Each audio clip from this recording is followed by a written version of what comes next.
Daniel didn't lose his money overnight. It disappeared slowly, quietly, legally. His salary went up. His 401k grew. But somehow, his purchasing power kept shrinking. At first, he blamed the economy, then the market, then bad timing. But the deeper he looked into history, the more he saw a pattern. Scam number 1, inflation. The silent tax no one ever votes for. When governments spend more than they collect, they have two choices: raise taxes openly or quietly reduce the value of the money already in your pocket. Ancient Rome mastered this. Emperors diluted silver coins to fund their wars. The coin looked the same, but inside it contained less silver and more copper. Prices rose, savings evaporated, wages couldn't keep up. Today, it's not silver being reduced, it's purchasing power. Inflation doesn't feel like theft.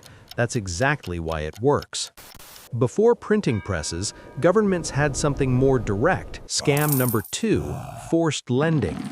Kings in England, France, and Spain would request loans for merchants. Refusal meant fines, confiscation, sometimes worse. Repayment was promised, often delayed, sometimes devalued, sometimes never paid at all. The crown funded wars and palaces. The merchants carried the risk. By the 17th century, the trick evolved. Scam number 3, government bonds.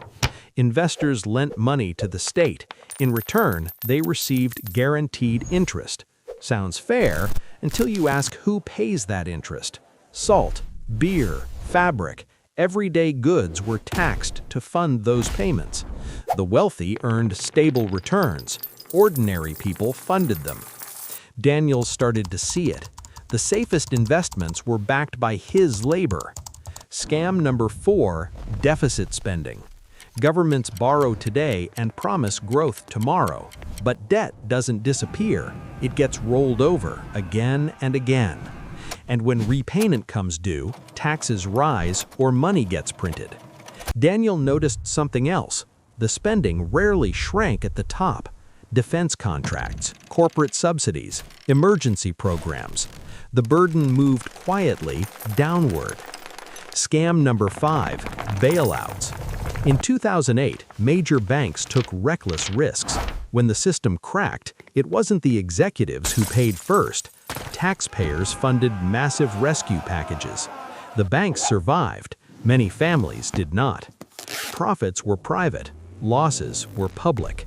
Daniel remembered watching it unfold on his small apartment TV. Scam number 6, money printing, or as it's officially called, quantitative easing. After 2008, central banks created trillions of dollars to stabilize markets. They bought bonds, mortgage securities, financial assets. Markets surged, stocks climbed, real estate exploded. But who owns most of those assets? For Daniel, groceries cost more, rent rose, gas climbed.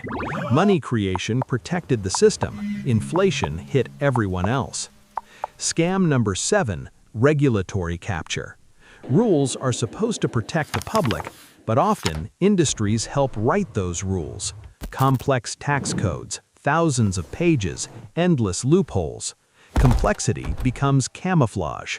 When you can't see the transfer, you can't fight it. Different century, same mechanism. So what did Daniel learn? First, always look beyond the headline.